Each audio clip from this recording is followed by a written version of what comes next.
Assalomu alaykum ustakalar, do'jliklar keldi. Daradan keldi yana. Yes palasa, muz do'jliklar.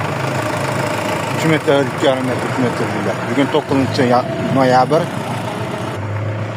Do'jliklar nava. Kelaverasizlar, o'ptim narxlarda qilib beramiz.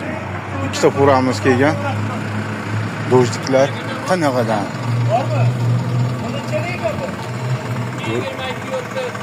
Do'jlikni dahshatidan bu qaranglar. Ha, palasasi yo'q.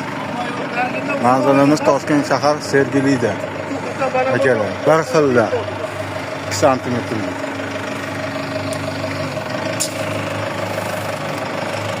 Mo'shin do'jliklar. Klientlar kelgan, o'tdim narxlarda qilib beryapti Xorazmga, ularlaridan. Qanaqa? Do'jlik.